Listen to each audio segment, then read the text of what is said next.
Ay, perdón, perdón. Bueno, decíamos, ¿se aguantan otra vez la recapitulación?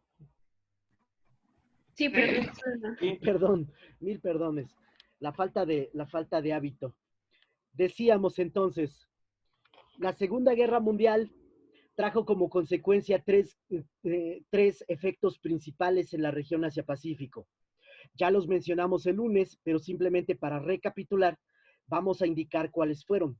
Por un lado, la derrota de Japón en la Segunda Guerra Mundial representó el fin del proyecto expansionista colonialista impulsado por Japón desde 1894 y que se había prolongado hasta la Segunda Guerra Mundial. Aunque Japón logró conquistar todo el sureste asiático durante la Segunda Guerra Mundial, su ocupación de esos territorios fue muy breve y con su derrota quedó cancelada la posibilidad de que Japón pudiera convertirse en la nueva potencia hegemónica en la región Asia-Pacífico. Por otro lado, la Segunda Guerra Mundial contribuyó a debilitar a las potencias europeas, quienes no pudieron evitar la caída de sus colonias en el sureste asiático ante Japón durante la guerra, y esto favoreció el fortalecimiento de los movimientos nacionalistas que habrían de llevar a la independencia de los países de la región y con ello a la reconfiguración del mapa político de la región Asia-Pacífico. Como hemos dicho, las potencias europeas quedaron tan debilitadas por el esfuerzo de la Segunda Guerra Mundial que no fueron capaces de impedir que varios países, comenzando por Filipinas en 1946 o la India en 1947, fueran obteniendo su independencia tras el fin de la Segunda Guerra Mundial. Y esto generó un nuevo escenario en la región Asia-Pacífico. En tercer lugar, la otra gran consecuencia de la Segunda Guerra Mundial es que gracias a la derrota de Japón y el debilitamiento de las potencias europeas, Estados Unidos pudo afirmarse como la nueva gran potencia dominante en la región. Decíamos que Estados Unidos, gracias al esfuerzo realizado durante la guerra y a los recursos que le permitía ser la mayor economía del mundo, pudo establecer compromisos como el de encargarse de la administración de Japón a partir de septiembre de 1945, así como establecer compromisos con varios de sus aliados en la zona que habrían de ser ratificados con el desarrollo de la Guerra Fría. Ahora bien, decíamos que una vez terminada la Segunda Guerra Mundial, pronto se hizo evidente que no era posible mantener la cooperación entre la Unión Soviética y los Estados Unidos. Y gracias a la declaración de la llamada doctrina Truman, la rivalidad entre Estados Unidos y la Unión Soviética por el control de los asuntos mundiales, conocida como Guerra Fría, fue inaugurada a comienzos de 1947. Primero manifestándose esta división del mundo entre el bloque occidental y el bloque soviético en Europa, pero pronto también haciéndose presente en la región Asia-Pacífico, que de hecho fue la zona donde la Guerra Fría tuvo sus episodios de mayor intensidad. En este caso, decíamos el lunes que en 1948 se formalizó la división de la península de Corea con la aparición de la República Democrática Popular de Corea, Corea del Norte, con un régimen comunista encabezado por Kim Il-sung y aliado con la Unión Soviética, mientras que los estadounidenses apoyaron la formación de la República de Corea con un tipo de gobierno republicano similar al de Occidente y aliado con los propios Estados Unidos. Mientras tanto, como también hemos señalado, desde 1946, en China se reanudó la guerra civil entre el gobierno encabezado por Chiang Kai-shek y el, el ejército encabezado por los comunistas chinos, liderados por Mao Zedong. De tal manera que incluso podríamos decir que antes del comienzo formal de la Guerra Fría en 1947, en la región Asia-Pacífico ya se estaban dando manifestaciones de la rivalidad entre comunistas y grupos aliados con Occidente, como lo era en este caso el gobierno nacionalista de Chiang Kai-shek, que había establecido una alianza con Estados Unidos desde la Segunda Guerra Mundial. Y por último, también en Vietnam se estaba produciendo una guerra entre los comunistas vietnamitas encabezados por Ho Chi Minh y las tropas francesas enviadas por París para reocupar la Indochina francesa. Entre agosto de 1945, que es cuando Ho Chi Minh declara la independencia de Vietnam, con el afán de presentar ante Francia un hecho consumado y obligar así a Francia a buscar una negociación, o bien forzar una reocupación militar de Indochina. Entre agosto de 1945 y los primeros meses de 1946, este nuevo gobierno vietnamita trató de negociar su independencia con Francia, pero ante la imposibilidad de alcanzar un acuerdo, sobre todo porque este gobierno vietnamita estaba liderado por comunistas, algo que no podía ser aceptado por Francia, en los primeros meses de 1946 se produjo una guerra en Vietnam, una guerra que habría de prolongarse hasta 1954.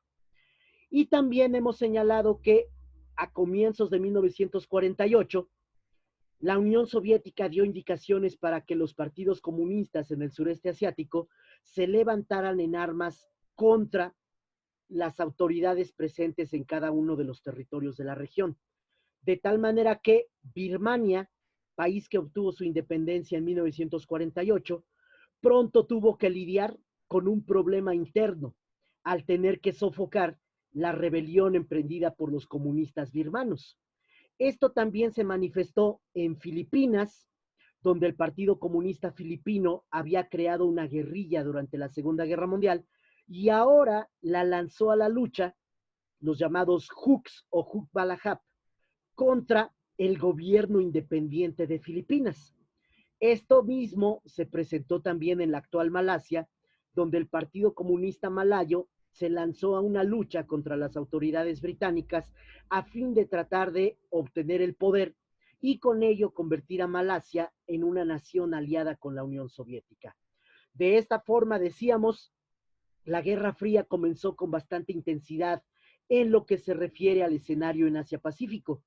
Y también mencionábamos el lunes pasado cómo se produjo la Guerra de Corea, enfrentamiento entre las dos Coreas que se desarrolló entre 1950 y 1953. No voy a abundar en ello porque ya lo explicamos el lunes pasado, pero salve mencionar que Estados Unidos interpretó el ataque de Norcorea contra su vecino en Corea del Sur como una revelación de un plan impulsado por la Unión Soviética para expandir la influencia del comunismo, incluso por medios violentos, en varias partes de la región Asia-Pacífico. Y por tanto, Estados Unidos, a partir de la Guerra de Corea, formalizó sus acuerdos de protección militar con sus aliados en la zona, como Japón, Corea del Sur, Taiwán, que como hemos dicho fue el lugar a donde terminó por refugiarse el gobierno de Chiang Kai-shek tras su derrota ante los comunistas en 1949, y también agregando a Filipinas y a Tailandia a su bando de aliados en la región Asia-Pacífico. Entonces, hacia 1953, cada vez se estaba delineando que la región Asia-Pacífico habría de ser una de las principales zonas de enfrentamiento entre las dos potencias en su afán de extender la influencia, ya sea del bloque occidental o del bloque soviético, hacia un mayor número de países. China se había convertido en una nación comunista aliada con la Unión Soviética, así como Corea. Y tanto la Unión Soviética, Corea del Norte me refiero, y tanto la Unión Soviética como China a partir de 1950 estaban apoyando también a los comunistas vietnamitas en su lucha contra las tropas francesas enviadas para recuperar el control sobre Indochina. Mientras que Estados Unidos ahora claramente estaba establecido como una potencia con presencia militar en la zona, apoyando a sus aliados, Japón, Corea del Sur, Taiwán, Filipinas y Tailandia. De tal manera que quedaba claro que en esta lucha por expandir la influencia del comunismo, Estados Unidos estaba dispuesto a involucrarse en la región a fin de impedir que esa proyección se cumpliera. Terminábamos la clase pasada señalando que los vietnamitas, gracias al respaldo recibido de la Unión Soviética y de China, fueron capaces de pasar a la ofensiva a partir de 1953 hasta lograr derrotar a las tropas francesas en la batalla de Dien Bien Phu en mayo de 1954. Pero en lugar de que este triunfo de los comunistas vietnamitas se viera reflejado en la aparición de un solo Vietnam aliado con la Unión Soviética, Estados Unidos presionó a la Unión Soviética para forzar la partición de Vietnam en dos estados. En la llamada Conferencia de Ginebra de mediados de 1954, se acordó que Vietnam sería partido en dos estados: la República Democrática de Vietnam, con un gobierno de tipo comunista en el norte, y la República de Vietnam en el sur, con un gobierno aliado con Estados Unidos. De esta forma, la división que se había generado en la península de Corea ahora también se manifestaba en este país del sureste asiático. Y como consecuencia de la derrota de Francia en 1954, Francia también aceptó reconocer la independencia de Laos y Camboya, países donde justo a partir de ese momento también surgieron guerrillas de tipo comunista. Decíamos que la de Laos se llamaba Pathet Lao y la de Camboya se llamaba Khmer Rouge, haciendo alusión al pasado de esplendor del antiguo imperio Khmer y agregándole el adjetivo rouge o rojo para manifestar su filiación marxista. Esas guerrillas durante los años siguientes habrían de crecer gracias al desarrollo de la siguiente fase de la guerra en Vietnam, la cual enfrentaba a los dos Vietnams, mientras Vietnam del Norte apoyaba a guerrillas comunistas presentes en Vietnam del Sur, y que es un conflicto del cual voy a hablar en este momento. Me parece que alguien quería comentar algo. Sí, quería ver si podía repetir lo que significaba, o sea, bueno, el partido político, pero no escuché si era de Laos o de Camboya, el Khmer Rouge, ¿puede ser? Ok, aquí lo apunto en el chat. En Laos surgió una guerrilla de tipo comunista llamada Pathet Lao. En Camboya, como ya dije, país independiente a partir de 1954, también surgió una guerrilla comunista apoyada por Vietnam del Norte llamada Khmer Rouge, y la cual más tarde se haría célebre porque llegó a conquistar el poder en Camboya en 1975 y fue el responsable o la responsable de haber impulsado el genocidio que sufrió la nación camboyana. Pero sus orígenes se remontan justo a esos años de mediados de la década de 1950, cuando, gracias al triunfo de los comunistas vietnamitas, se forzó la independencia de Laos y Camboya con respecto a Francia. Decíamos también que a raíz del triunfo comunista en Vietnam frente a los franceses, la administración del presidente Dwight Eisenhower quedó convencida de que había un plan en marcha para expandir la influencia del comunismo por todo el sureste asiático. Recordemos que no solamente había terminado hace poco la guerra de Corea, sino que la aparición de estas guerrillas en Laos y en Camboya venía a agravar una situación donde todavía en Malaya, la actual Malasia, las guerrillas comunistas estaban peleando contra las fuerzas de ocupación británicas, y en Filipinas los comunistas también estaban peleando contra el gobierno de ese país. De tal manera que, bajo la lógica de la administración Eisenhower, era claro que si Estados Unidos no reforzaba su presencia en Asia Sudoriental, toda esta región habría de sucumbir bajo la influencia del comunismo. Por ello, Estados Unidos creó esta organización de apoyo militar y cooperación intergubernamental en materia de defensa, llamada la SEATO, la Southeast Asia Treaty Organization, una organización similar a la OTAN, pero que buscaba coordinar las operaciones de Estados Unidos para proteger a sus aliados en el sureste asiático, especialmente Vietnam del Sur. Como decíamos el lunes, en la SEATO llegaron a participar Estados Unidos, Gran Bretaña, Filipinas, Tailandia y Pakistán.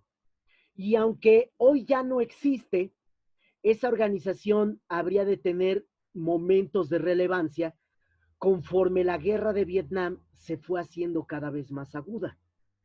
También decíamos el lunes pasado que como parte de este escenario donde Estados Unidos estaba multiplicando su presencia en la región Asia-Pacífico a fin de contrarrestar cualquier expansión comunista en la zona, Estados Unidos también creó otro organismo de cooperación militar conocido como ANZUS, en el cual participaban Australia y Nueva Zelanda junto con Estados Unidos para así reforzar la capacidad de respuesta de estos países ante los movimientos agresivos de los países comunistas en la región. Bueno, hasta aquí, ¿todo claro? Sí, todo claro. Ahora, decíamos también, y con ello terminábamos nuestra clase de lunes, que Japón fue uno de los principales beneficiarios de la Guerra Fría en Asia. Ya hemos dicho que cuando Japón fue derrotado en la Segunda Guerra Mundial, Estados Unidos originalmente pensaba desindustrializar y desmilitarizar a este país para que Japón pudiera convertirse en un país básicamente agrícola y dependiente de Estados Unidos y con ello evitar que Japón pudiera representar un peligro a los intereses de Estados Unidos en Asia en el futuro. Como hemos señalado, Japón había sido un rival formidable para Estados Unidos desde el punto de vista militar y en Washington no se quería que Estados Unidos tuviera que enfrentarse otra vez a Japón en el futuro. Por lo tanto, se buscó neutralizarlo en un primer momento. Sin embargo, con el reinicio de la guerra civil en China y luego de que quedara claro que los comunistas tenían amplias posibilidades de ganar ese enfrentamiento, Estados Unidos tuvo que modificar su actitud frente a Japón y en lugar de buscar neutralizarlo, a partir de 1947 y sobre todo de 1948, Estados Unidos apoyó la reactivación de la industria japonesa, siempre y cuando Japón se comprometiera a renunciar a cualquier afán expansionista que pudiera representar un riesgo de guerra en la que participara este país. Como mencionábamos el lunes, durante el periodo de administración estadounidense de Japón, incluso las autoridades estadounidenses promulgaron una nueva constitución para este país, entre cuyo contenido se encuentra, por ejemplo, el hecho de prohibir expresamente que Japón pudiera participar en algún conflicto militar fuera de su propio territorio, reservándole a Japón solamente la capacidad de contar con un ejército para fines exclusivamente defensivos, que es la condición que Japón mantiene desde 1947 hasta nuestros días. En la Constitución japonesa se establece de manera expresa y clara que el país tiene prohibido participar en cualquier conflicto en el exterior y que solo puede mantener un ejército para propósitos defensivos. Pero además, decíamos el lunes pasado que aparte del respaldo que Estados Unidos le dio a Japón y que significó la reactivación de su industria, la cual originalmente estaba pensada que debía ser disuelta, la guerra en Corea también representó un acontecimiento que favoreció la recuperación económica de Japón. Como decíamos, gracias a que Estados Unidos tenía un ejército de más de 40,000 soldados peleando en Corea, para Estados Unidos resultó más cómodo, más conveniente desde el punto de vista económico, que gran parte de los artículos que los soldados estadounidenses necesitaban mientras estaban peleando en Corea pudieran ser producidos bajo contrato por empresas japonesas. Resultaba mucho más costoso para Estados Unidos enviar todos los artículos desde su territorio para abastecer las necesidades de sus soldados en Corea. Y haciendo cálculos de lo costoso que estaba resultando la guerra, Estados Unidos prefirió contratar a varias empresas japonesas para que éstas produjeran aquellos artículos de consumo básico como rastrillos, calzado, uniformes, que pudieran ser utilizados por los soldados presentes en este conflicto. De tal manera que la guerra en Corea resultó ser un estímulo muy poderoso para reactivar las operaciones de las empresas japonesas. Como sabemos, las empresas japonesas creadas desde la era Meiji se conocían como Zaibatsu. Y estas Zaibatsu, entre las que encontramos a empresas como Mitsubishi o Sumitomo, habían colaborado con el gobierno y el ejército de Japón en la construcción del proyecto expansionista que llegó a su fin con la Segunda Guerra Mundial. Ahora es como si no solamente Estados Unidos estuviera perdonando a las empresas japonesas por la responsabilidad que habían tenido en la guerra, sino que incluso se le estaba brindando un estímulo para que esas mismas empresas pudieran recuperarse y volver a representar la médula espinal de la economía japonesa en la era de la posguerra. Ahora bien, cuando las autoridades estadounidenses culminaron su periodo de ocupación sobre Japón en 1952, Estados Unidos y Japón también establecieron un acuerdo de amistad que incluía la obligación, se conoce como Tratado de San Francisco, que incluía la obligación para Estados Unidos de brindar protección militar a Japón en caso de que este país sufriera una agresión por parte de algún país enemigo. Y gracias al respaldo que Estados Unidos le brindó a Japón para protegerlo de cualquier agresión exterior, a partir de 1952, el gobierno japonés, ahora ya nuevamente soberano con respecto al ejercicio de sus funciones y el manejo de sus asuntos internos, pudo destinar gran parte de su presupuesto para reconstruir el país e impulsar las condiciones necesarias que pudieran ser aprovechadas por las empresas japonesas para reactivar sus actividades económicas. Esto nos va a llevar a un punto muy importante. Mientras está peleando aún la guerra en Vietnam y aún no concluye la guerra en Corea, a partir de 1952, el gobierno japonés asumió que era parte de sus responsabilidades el impulsar la reactivación de la economía nacional. Gran parte de la infraestructura del país había sido destruida durante la Segunda Guerra Mundial y era necesario reconstruir las vías ferroviarias, la urbanización de las principales ciudades del país, volver a recuperar la capacidad para que los puertos nacionales pudieran dar cabida a barcos de gran calado. Y además, el gobierno japonés consideró que era fundamental que para que el país pudiera recuperarse económicamente, se debía apoyar la reactivación de las empresas japonesas. Para ello, el gobierno japonés impulsó varias iniciativas, como la creación de JETRO. ¿Qué será JETRO? Acabo de anotar las siglas en el chat. ¿Qué será JETRO?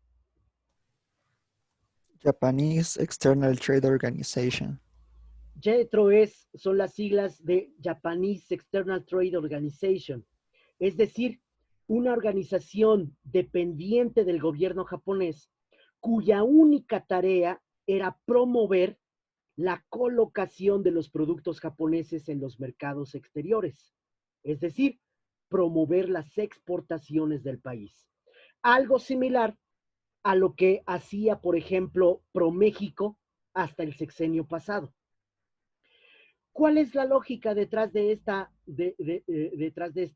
postura del gobierno japonés? El gobierno japonés ahora además estaba en manos de civiles. En la nueva constitución japonesa se estableció que ningún militar podía ocupar cargos de representación en el gobierno del país, poniendo así un obstáculo para que los militares volvieran a influir en las decisiones del gobierno japonés como había sido hasta la Segunda Guerra Mundial. En la nueva constitución, además, los estadounidenses establecieron con claridad que el emperador japonés no era un ser semidivino, sino simplemente una persona que recibía la responsabilidad de ser el jefe de Estado en Japón, pero sin que la población tuviera ninguna obligación de considerarlo como un ser superior.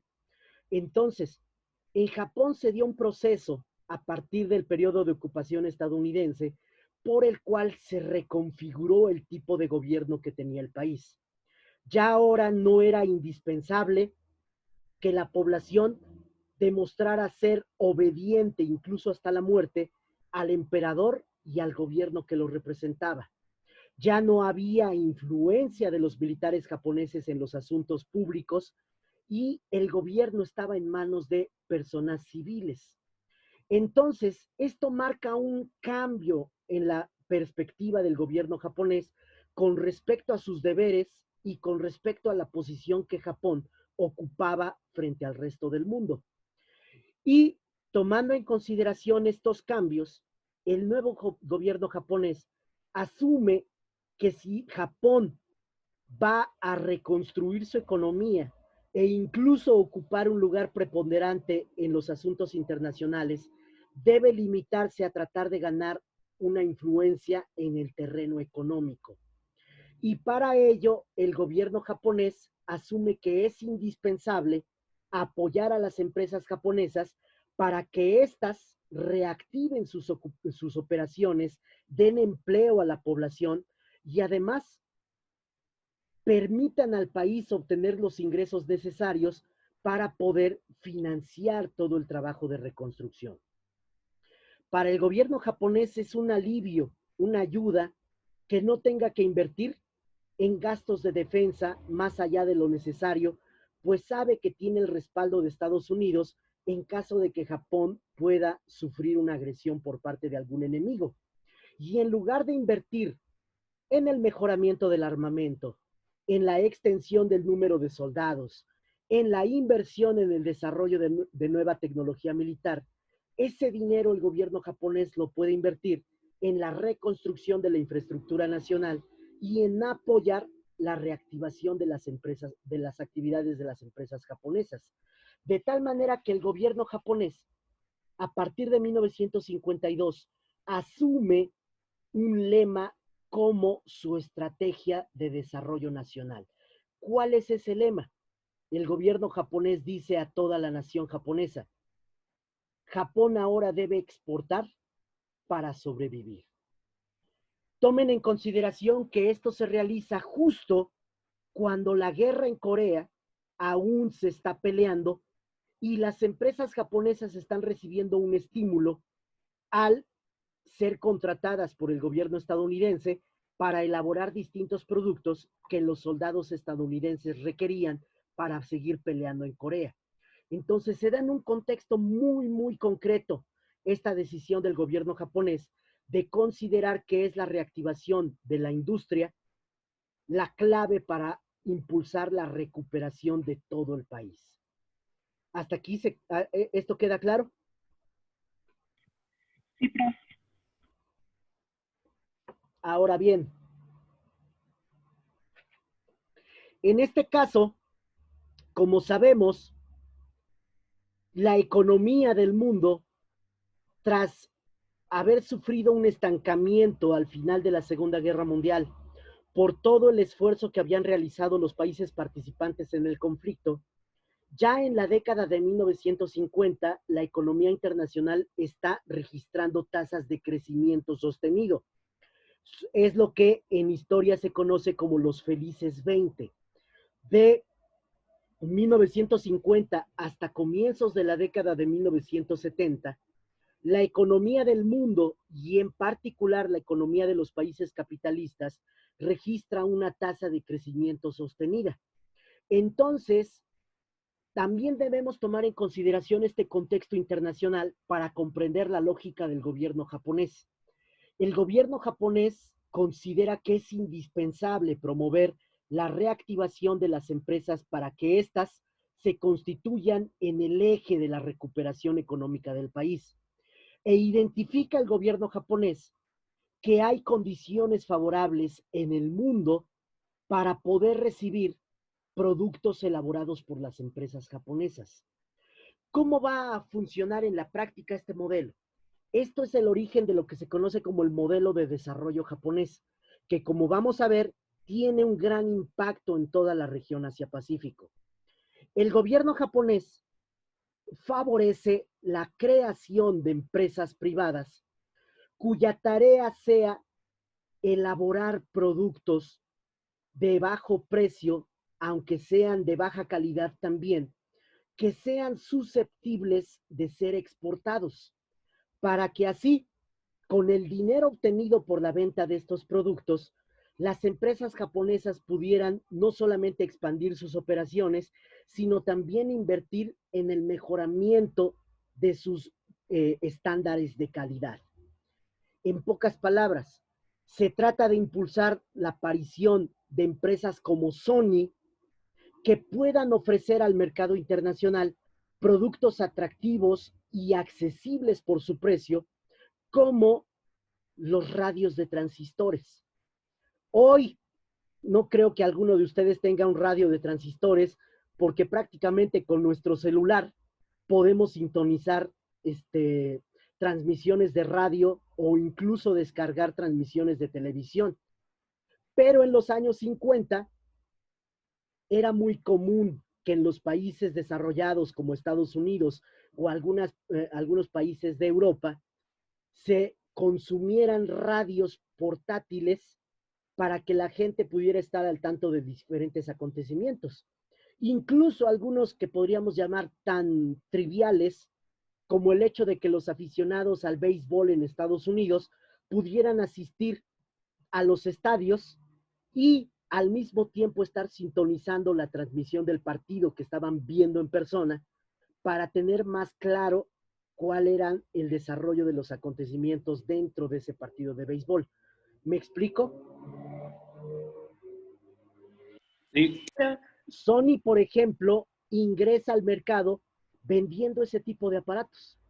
Y gracias a que Sony logró ocupar una parte considerable del mercado internacional, gracias a la preferencia que el público consumidor le dio a ese tipo de productos, Sony reinvirtió sucesivamente sus ganancias para desarrollar su departamento de tecnología y electrónica, de tal manera que fueron mejorando sus prototipos y en los años, a fines de los años 70, principios de los 80, por ejemplo, Sony revolucionó el mercado de cómo escuchar música al lanzar el famoso Walkman.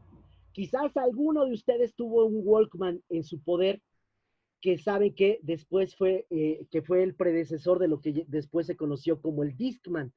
Y de ese tipo de artículos, pues hoy todo lo tenemos todo resumido en los teléfonos celulares. Entonces, en la década de 1950, con el apoyo del gobierno japonés, que incluso crea esta institución para apoyar la colocación de los productos japoneses en los mercados extranjeros llamada JETRO, surgen empresas como Sony, Toyota, Honda, Nissan, Mitsubishi, Sanyo, que habrán de tener la gran responsabilidad de vender productos a bajo precio con la intención de absorber o bien utilizar las ganancias obtenidas por la venta de esos productos en el mejoramiento constante de los procesos de producción dentro de las empresas japonesas. Y gracias a ello, Japón no solamente logró recuperarse con rapidez de la devastación provocada por la guerra, sino que incluso se convirtió en uno de los principales países exportadores en el mundo. De tal manera que a comienzos de la década de 1960 ya se hablaba del llamado milagro japonés. Es decir, la comunidad internacional no salía del asombro al comprobar que Japón, un país devastado por la Segunda Guerra Mundial, en tan solo 15 años no solamente se había recuperado, sino que además ahora era una de las mayores economías en el mundo. Ustedes saben, por ejemplo, que Alemania Occidental sufrió un destino similar. Siendo una nación derrotada en la Segunda Guerra Mundial, gracias a las circunstancias de la Guerra Fría, Alemania Occidental se convirtió en un aliado de Estados Unidos y esto favoreció también la recuperación económica de este país. De tal manera que los dos grandes enemigos en la Segunda Guerra Mundial, gracias a los factores de la Guerra Fría, ahora se habían recuperado, aunque solamente en el plano económico. ¿Hasta aquí estamos bien? Sí, pero Ahora, ya en la década de 1960, con la economía de Japón plenamente recuperada y habiendo obtenido un lugar como un referente para el desarrollo de productos altamente consumidos en el mercado internacional, las empresas japonesas acordaron impulsar la reconversión de sus procesos de producción para ahora enfocarse en la elaboración de artículos con mayor valor agregado. Estoy hablando como economista, pero creo que es la forma más adecuada de expresarlo. ¿Qué significa esto? Que a partir de la década de 1960, las empresas japonesas, ya habiendo obtenido un capital lo suficientemente fuerte como para mejorar sus procesos productivos, invierte en el departamento de ingeniería, invierte en el departamento de desarrollo industrial para proponer la elaboración de productos con mayor calidad. Se dejan atrás los radios de transistores o los vehículos que lanzó empresas como Nissan o Toyota, que en un primer momento eran considerados de calidad inferior a los automóviles estadounidenses o europeos. Y estas empresas mejoran sus propios productos, buscando ahora concentrar su atención en los mercados con mayores ingresos. De esta forma, las empresas japonesas dejaron de producir a partir de la década de 1960 los productos de menor calidad y precio accesible que habían sido originalmente su plataforma para ganar espacio en los mercados internacionales. Y desde la década de 1960, las empresas japonesas le apostaron más a la calidad que a la cantidad de productos que pudieran vender.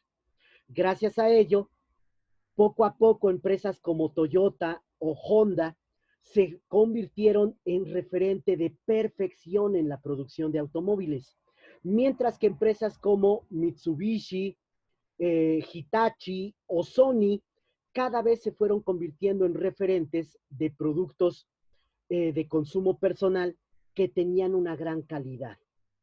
¿Cuál es la consecuencia de esto? Que al dejar la producción de productos de baja calidad, esto abrió un nicho de desarrollo que fue aprovechado por otros países de la región para impulsar su propia industrialización, enfocándose en la elaboración de productos de baja calidad, pero que fueran atractivos para una parte del mercado internacional. ¿Por qué funciona esto?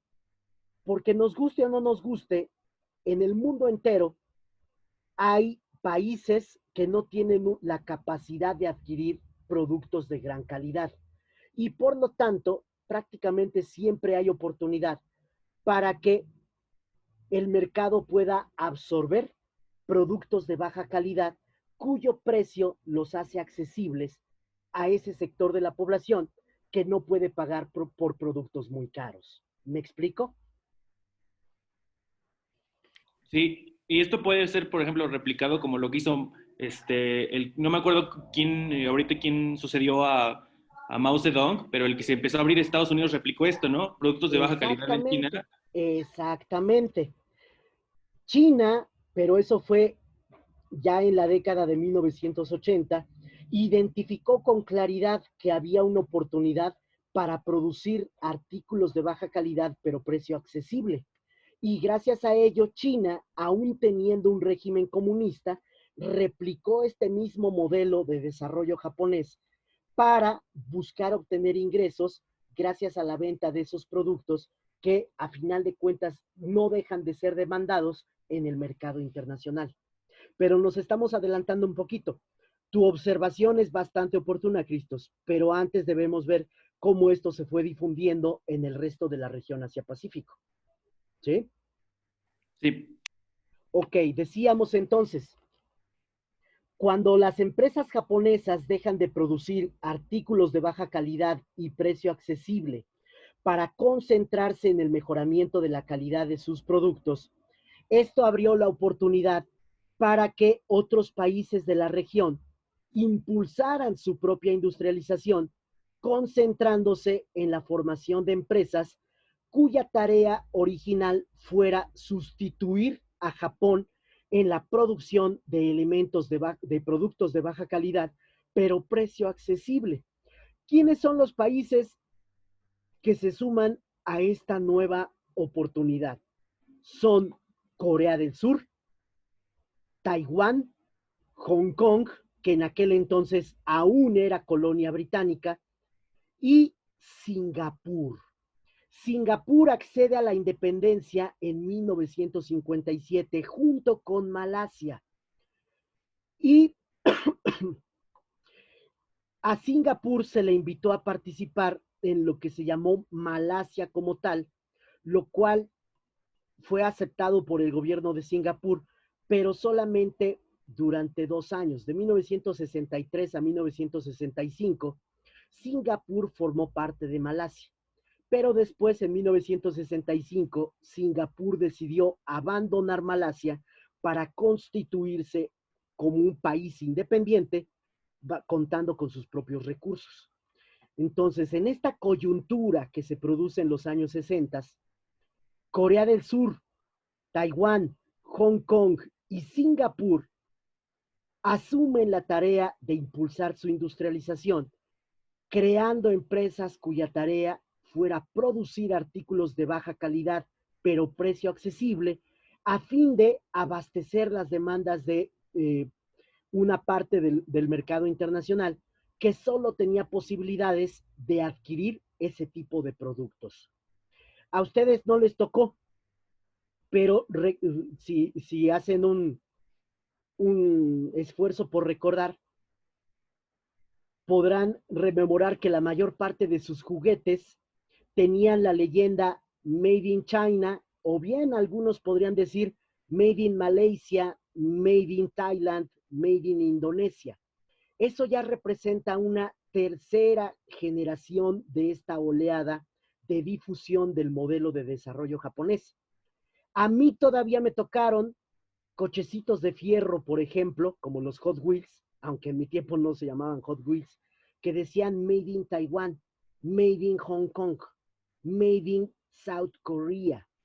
Y esto nos dice que estos países le apostaron a replicar en su propio territorio la estrategia de industrialización que tanto éxito le dio a Japón. De tal manera que el modelo de desarrollo japonés estaba siendo difundido y reproducido por otros países en la zona. Gracias a ello, estos 4 países fueron conocidos como los tigres asiáticos, en el sentido de manifestar con esta expresión que eran países que tenían el valor y la determinación suficiente para poder convertirse en líderes. simplemente en el terreno económico, pero ya estaban teniendo una participación importante en la economía internacional como productores de artículos que eran demandados en gran parte del mundo. ¿Hasta aquí estamos bien? Sí, profe. Sí, profe. Un factor adicional que favoreció la aparición de los tigres asiáticos fue que, al igual que Japón, Corea del Sur y Taiwán contaban con la protección militar de Estados Unidos, de tal manera que los gobiernos de Corea del Sur y de Taiwán podían canalizar gran parte de su presupuesto a impulsar la industrialización del país, en lugar de tener que estar invirtiendo grandes cantidades de dinero en el mejoramiento constante de sus fuerzas armadas, a sabiendas de que su protección dependía en gran medida de la participación de Estados Unidos en la zona. Hong Kong y Singapur también contaron con una situación similar. Hong Kong, como hemos dicho, aún era colonia británica, de tal manera que las autoridades de Hong Kong pudieron invertir para crear una industria local sin tener que preocuparse de cuestiones como quién defendería a Hong Kong frente a China, un país comunista.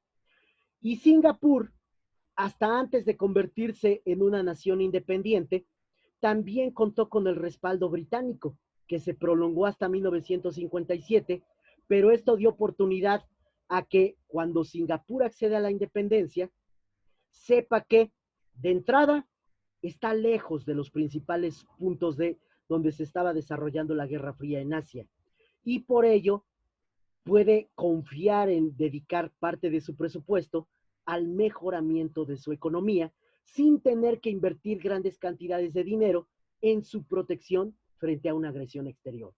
Entonces, la Guerra Fría no solamente modificó las relaciones de alianza y de hostilidad presentes en la región Asia-Pacífico desde el fin de la Segunda Guerra Mundial, sino que, como consecuencia indirecta, también favoreció el hecho de que la región Asia-Pacífico se industrializara y con ello establecer las bases por las cuales hoy Asia-Pacífico es una de las principales zonas de producción de manufacturas que se distribuyen en el mundo entero. Decíamos ayer en la noche, así como Inglaterra fue el taller del mundo en el siglo XIX, al abastecer de gran parte de los productos manufacturados que se consumían en el planeta, hoy en el siglo XXI podríamos decir que Asia-Pacífico es el taller del mundo porque es ahí donde se produce gran parte de los artículos manufacturados que consumimos en todo el planeta. Y esta circunstancia se deriva en gran medida de los factores generados por la Guerra Fría. ¿Hasta aquí estamos bien?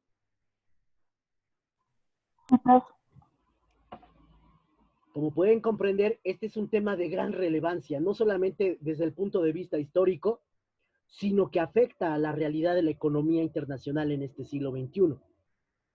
Ahora bien, vamos paso a paso. Vamos a regresar al desarrollo de la Guerra Fría desde el punto de vista geopolítico.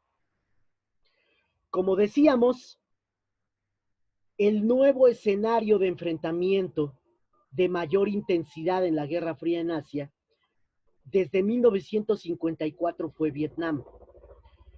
Vietnam del Norte se constituyó como un régimen de tipo comunista aliado con China y con la Unión Soviética. En ese entonces, China y la URSS aún eran aliadas y China estaba recibiendo asistencia económica y tecnológica por parte de la URSS. Esto se expande también a Corea del Norte y a Vietnam del Norte desde 1954. Mientras que en el sur, el gobierno es apoyado claramente por Estados Unidos. Sin embargo, es un gobierno que cada vez se vuelve más impopular. Les decía el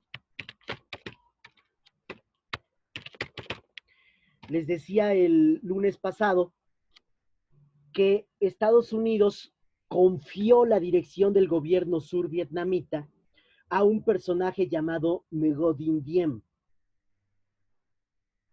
cuyo nombre también ya escribí ahora en el chat.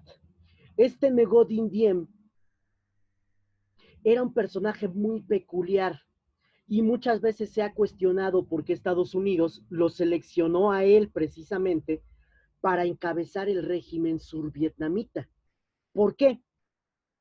¿Quién me dice cuál es la religión predominante en Vietnam? Eso ya lo vimos en algún momento del curso. ¿No era el budismo? ¿Cuál tipo de budismo? ¿El Mahayana? Exactamente. Vietnam es un país donde la mayor parte de la población es budista, perteneciente a la corriente del Mahayana. Ahora bien, como Vietnam había recibido la influencia francesa durante el periodo colonial, en Vietnam, sobre todo en la parte del sur, se formó una minoría cristiana que reconocía incluso su pertenencia a la Iglesia Católica. Entonces, este Ngo Dinh Diem era un cristiano católico perteneciente a esa minoría. Podemos comprender que su selección como líder de Vietnam del Sur pronto generó incomodidad para la población del país, porque no se podía comprender cómo, habiendo varias opciones, Estados Unidos había elegido a un cristiano para gobernar un país mayoritariamente budista. A esto debemos agregar que el gobierno de Diem poco a poco también se volvió extremadamente corrupto.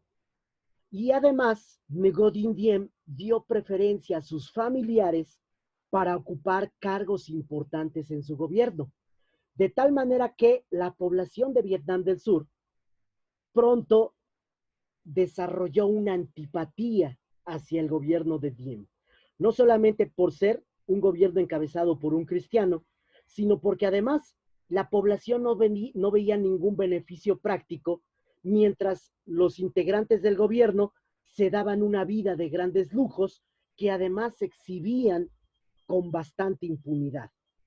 Entonces, poco a poco, el repudio hacia el régimen de Ngo Dinh Diem permitió la aparición de guerrillas comunistas. A estas guerrillas comunistas usualmente se les llama Viet Cong, que es el nombre que le dieron los estadounidenses a ellos, a las guerrillas, pero en realidad se llamaba Frente de Liberación Nacional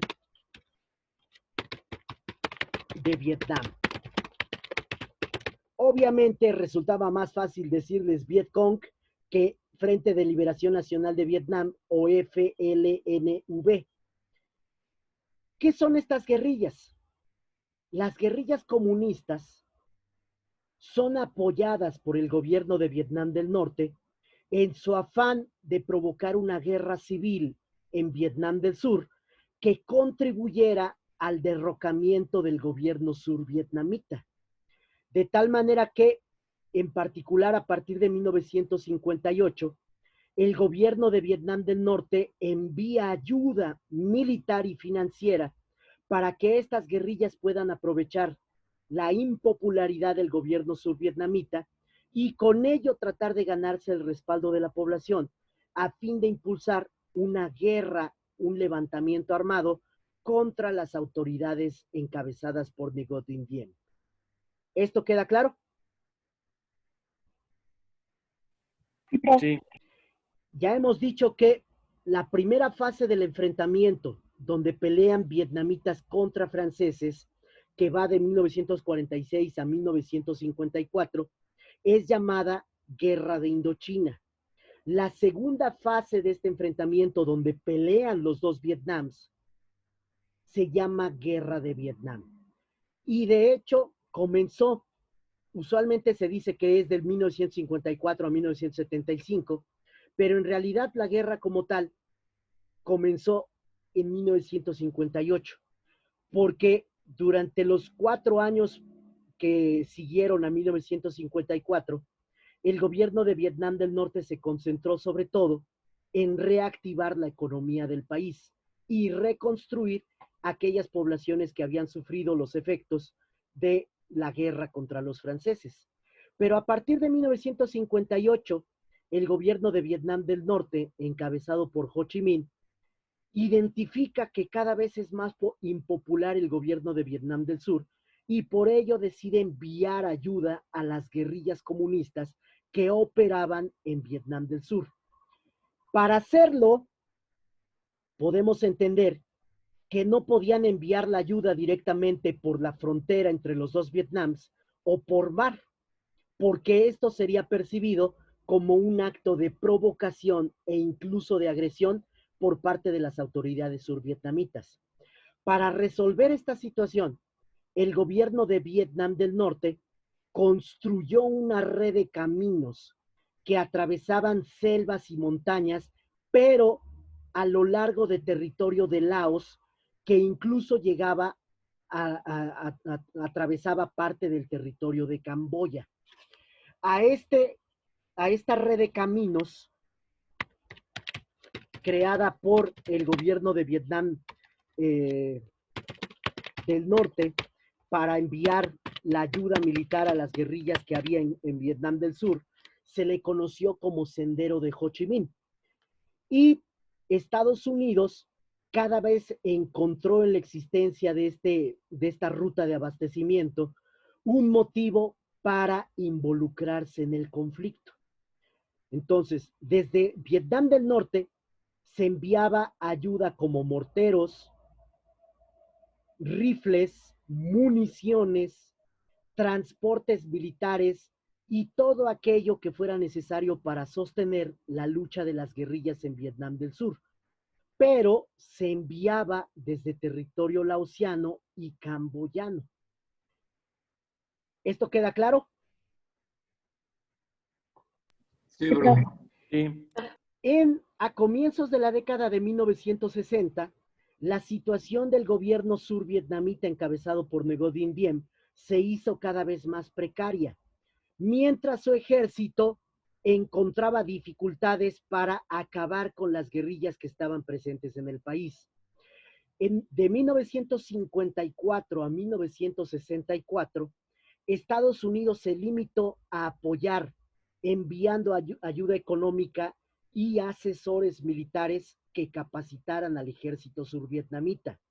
En ese periodo no hay aún tropas estadounidenses peleando en Vietnam. Sin embargo, decía, a comienzos de la década de 1960, cada vez se va haciendo más complicado que el gobierno de Diem se sostenga y además el ejército vietnamita encuentra dificultades para acabar con las guerrillas comunistas. De tal manera que el ejército survietnamita incluso se volvió en contra de la figura de Ngo Dinh Diem. Este personaje terminó siendo asesinado a fines de 1963 por medio de un golpe militar emprendido por los principales generales del ejército survietnamita.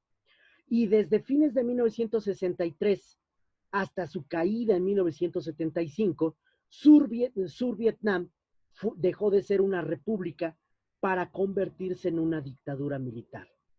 Es en ese contexto, con la desaparición de Ngo Dinh Diem y la llegada al poder de los militares en Vietnam del Sur, que Estados Unidos decide intervenir directamente en la guerra de Vietnam a partir de 1964.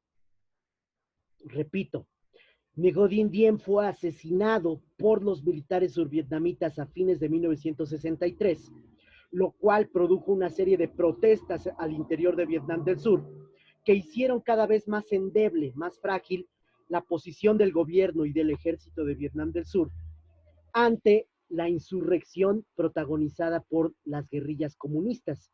Y ante esta situación, Estados Unidos decidió intervenir en la guerra de Vietnam. Como ustedes saben, el año de 1963 también había registrado un cambio en la dirección de Estados Unidos.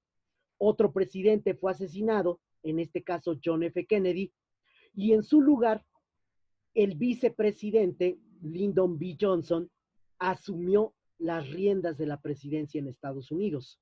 De tal manera que fue Johnson, el presidente estadounidense, que decidió enviar directamente a sus tropas a participar en Vietnam. ¿Cómo se produce esto? A mediados de 1964, barcos de guerra estadounidenses que estaban patrullando en el Golfo de Tonquín, ya ustedes saben que el Golfo de Tonquín es esta zona marítima cercana a las costas de Vietnam del Norte, barcos estadounidenses que estaban patrullando en esa zona fueron atacados por Vietnam del Norte.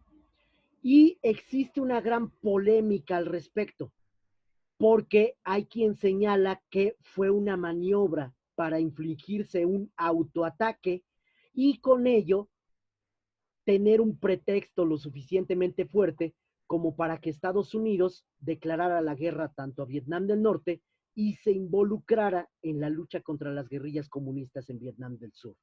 Sea como haya sido, el llamado incidente del Golfo de Tonquín fue la causa por la cual Estados Unidos decidió enviar a sus tropas a Vietnam, bajo la creencia de que su superioridad militar y tecnológica serían suficientes para arrasar con las guerrillas comunistas en Vietnam del Sur y también para incluso forzar la desaparición del régimen comunista en Vietnam del Norte.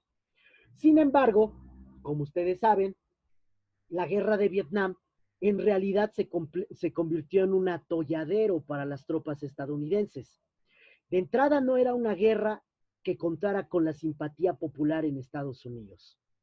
Muchos jóvenes que fueron llamados al ejército a partir de 1964 se opusieron a la guerra, incluso asumiendo su responsabilidad y estando dispuestos a ir a la cárcel por negarse a integrarse al ejército.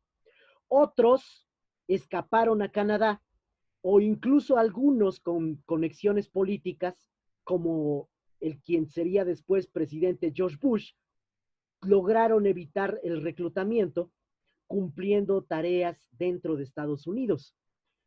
Pero en este caso, la guerra de Vietnam resulta ser una complicación mucho mayor de lo que el alto mando del Pentágono había previsto en un primer momento.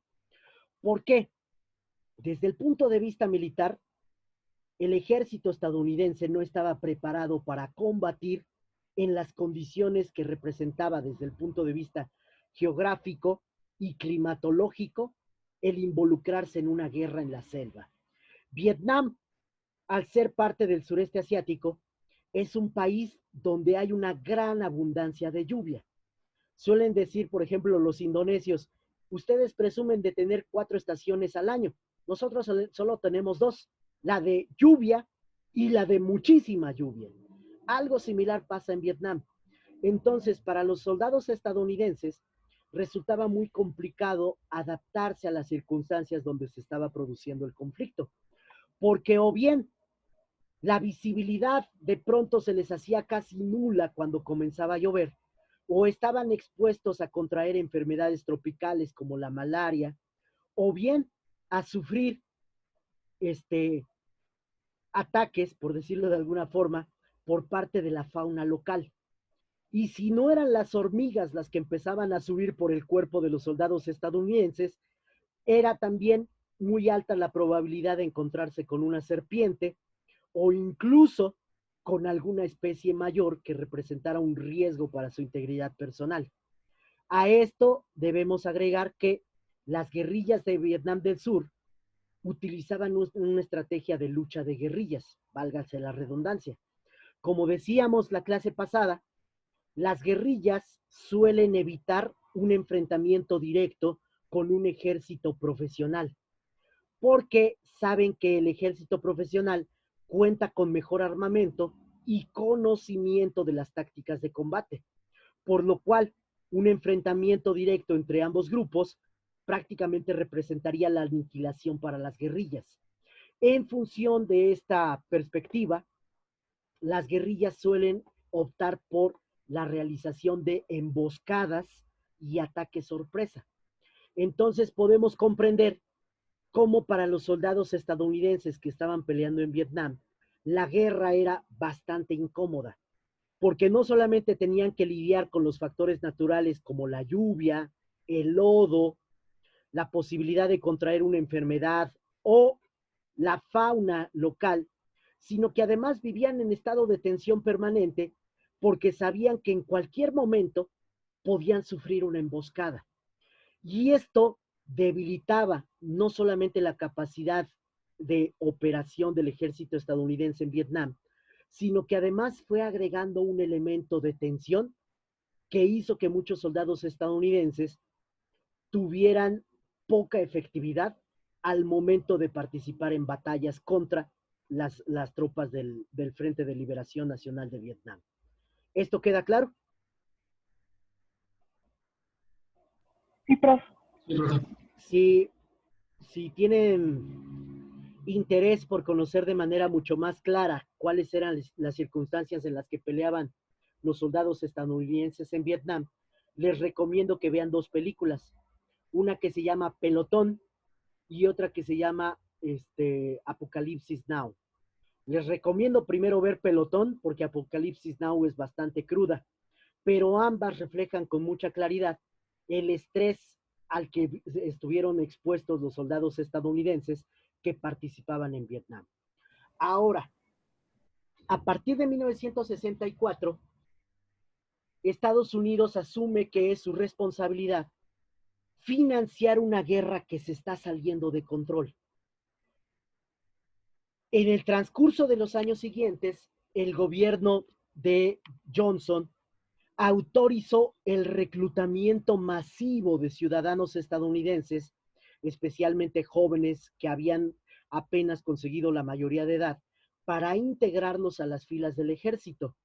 De tal manera que en 1968, Estados Unidos habría de tener 500,000 soldados presentes en Vietnam, lo cual representa una cantidad enorme, no solamente por el número de soldados presentes, sino por lo que ello implica en la necesidad de cubrir los requerimientos diarios de cada uno de esos soldados.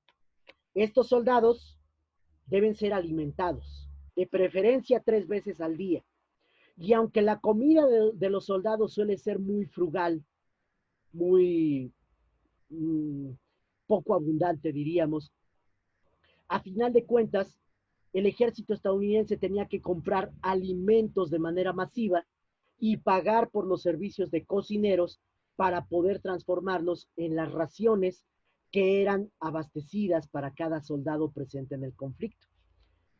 Hay que pagar por su alojamiento, hay que pagar por el combustible que utilizan tanto los jeeps con los que se desplazan en tierra como los aviones y helicópteros que se utilizan para darle apoyo aéreo a los soldados en tierra.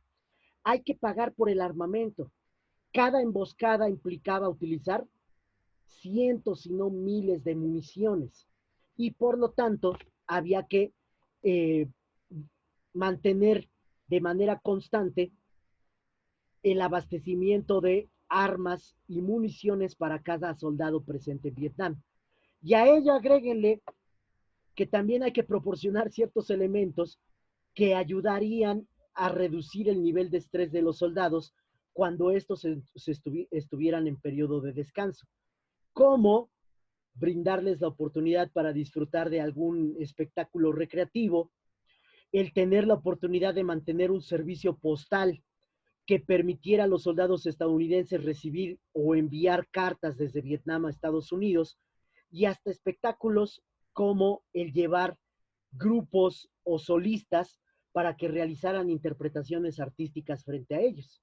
Entonces, todo esto implicaba un enorme gasto para el presupuesto de Estados Unidos, un presupuesto que se va haciendo casi insostenible y que habría de contribuir a generar un problema de inflación dentro de Estados Unidos hacia fines de los años 60, principios de la década de 1970. Todo con la perspectiva de que además el conflicto no tenía posibilidades desde el punto de vista militar de ser ganado. Piensen a comienzos de 1968, el ejército de Vietnam del Norte en coordinación con las guerrillas comunistas presentes en Vietnam del Sur, lanzaron algo que se conoció como la ofensiva del Tet. El nombre ya lo apunté en el chat. ¿Qué era la ofensiva del Tet? Un movimiento militar impulsado por contingentes del ejército norvietnamita para atacar diferentes ciudades importantes en Vietnam del Sur, siendo respaldadas por la ofensiva de las guerrillas comunistas.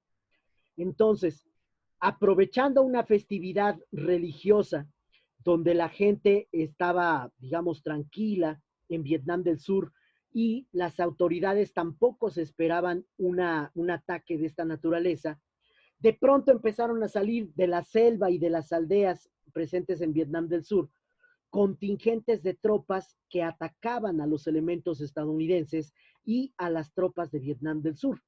Y aunque desde el punto de vista estratégico, la ofensiva del Tet fue un fracaso porque la mayoría de los soldados de Vietnam del Norte y de las guerrillas comunistas fueron o bien exterminados o bien apresados, el interés del gobierno norvietnamita era exhibir ante la opinión pública internacional y en particular frente a la opinión pública de Estados Unidos que la posición de las tropas estadounidenses en Vietnam del Sur era bastante frágil y que en cualquier momento Vietnam del Norte podía lanzar un ataque masivo que pudiera representar una dificultad para la presencia de los estadounidenses en ese país. ¿Queda claro? Sí, profe. ¿Se sabe cuándo es, por ejemplo, la comparación entre las tropas que mandaron durante la Segunda Guerra Mundial y las que enviaron durante la Guerra de Vietnam? Sí, claro. En este caso, Estados Unidos envió más de 1 millón de tropas a participar en los diferentes escenarios de guerra en la Segunda Guerra Mundial. Toma en consideración que Estados Unidos durante la Guerra Mundial participaba tanto en el escenario en África del Norte, en Europa y al mismo tiempo en el Pacífico. Entonces esto demandó un mayor número de soldados que en su momento de mayor ocupación llegó a exigir incluso entre 1,5 millones y 2 millones de soldados activos. En la guerra de Vietnam, la mayor tasa de ocupación se registró, como decía, en 1968, cuando hubo hasta 500,000 soldados presentes en Vietnam. ¿Sí? Ok, profe, gracias. Bueno, en este caso, además tomemos en consideración, y con eso ya vamos a terminar esta clase, que la guerra de Vietnam tuvo un efecto muy importante sobre la propia sociedad estadounidense. Al ser una guerra que estaba siendo cubierta por la televisión, la sociedad de Estados Unidos tenía acceso a información fresca de manera continua sobre los acontecimientos que se producían en Vietnam. Y en particular generó mucha indignación la cobertura de la llegada de los cadáveres de soldados estadounidenses al país, pues esto generaba una gran irritación y sensibilidad entre las familias de los soldados que habían caído en combate en Vietnam. Además, recuerden que la guerra de Vietnam coincide con un momento de mucha efervescencia política en Estados Unidos. No solamente coincide con la lucha por los derechos civiles encabezada por personajes como Martin Luther King, sino que además se produce en un momento en que la juventud está experimentando una liberación de los cánones de vida tradicionales que existían en el país. Hay una revolución sexual, hay una revolución de las conciencias, aparece el movimiento hippie justo en esos años y con ello la indignación generada por las muertes de soldados estadounidenses llevó a la realización de manifestaciones multitudinarias en varias de las ciudades principales de Estados Unidos, incluyendo la capital Washington, D.C.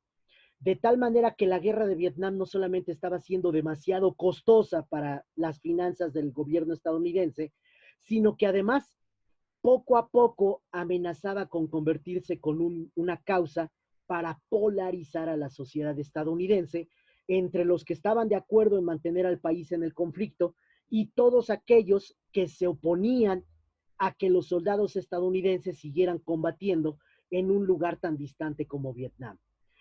Esta oposición creciente a la guerra de Vietnam habría de ser un factor fundamental para entender por qué el siguiente presidente de Estados Unidos, Richard Nixon, en su momento decidió considerar la posibilidad de retirar a Estados Unidos de la guerra de Vietnam. Pero eso lo veremos en la próxima clase. ¿Hasta aquí alguna pregunta? Oiga, prof, tengo Sí, una duda, así sí, súper rápida. En esta guerra fue donde se utilizó lo de la gente naranja. exactamente. En esta guerra, al estar siendo peleada en condiciones de selva, el ejército de Estados Unidos consideró la utilización del llamado agente naranja y otros elementos químicos como el famoso napalm. ¿Qué era el napalm? Era una sustancia que al ser arrojada desde un proyectil lanzado por un avión, incendiaba parte de la selva donde la sustancia se esparcía. ¿Cuál era la intención de quemar la selva en Vietnam? Acabar con la vegetación y con ello hacer más posible detectar los movimientos de las tropas de las guerrillas comunistas para darle mayor oportunidad a los soldados estadounidenses de que pudieran enfrentarse a ellas. También, además del napalm y del agente naranja, los estadounidenses utilizaron en la guerra de Vietnam unas sustancias conocidas como defoliantes. ¿Qué son los defoliantes? Sustancias químicas que matan literalmente la vegetación. Entonces, sabiendo que pelear en una selva era muy complicado para las tropas estadounidenses, el ejército estadounidense consideró la utilización de todas estas sustancias para tratar de barrer con la vegetación y con ello facilitar la identificación de los enemigos para las tropas de Estados Unidos, lo cual es considerado un crimen ambiental, del cual Estados Unidos jamás ha asumido responsabilidad alguna. ¿Sí queda claro? Sí, prof. Bueno, nada más un último dato. En este contexto de la guerra de Vietnam, donde para Estados Unidos quedaba claro que había un peligro fuerte de que el comunismo se expandiera por el sureste asiático, en 1967, ya con las tropas estadounidenses peleando en Vietnam, los gobiernos de Malasia, Tailandia, Indonesia, Singapur y Filipinas crearon la ASEAN, la Asociación de Naciones del Sureste Asiático, en un esfuerzo por coordinar esfuerzos, válgase la redundancia, de defensa y seguridad, a fin de evitar que alguno de estos países también pudiera ser víctima de alguna agresión impulsada por una guerrilla comunista. Entonces, la Guerra Fría no solamente tuvo implicaciones económicas, como veíamos, que favorecieron la reactivación de la economía japonesa o la de los llamados tigres asiáticos, sino que también contribuyó a crear organizaciones que hasta el día de hoy son de gran relevancia en la conformación de los esfuerzos de integración que hay en Asia-Pacífico. ¿Queda claro? Sí, prof. Sí, profe, gracias. Bueno, pues les agradezco su participación, siendo las 2:31 de la tarde. Vamos a terminar. ¿Dónde está? Hay que terminar la grabación. Pues que pasen un bonito puente o que les permita ponerse al corriente con todos sus pendientes de la escuela y ya nos estaremos viendo el lunes 23 en clase otra vez. Sí, Gracias, prof. gracias, Gracias, igualmente, profe. bonito fin. Gracias. Hasta luego.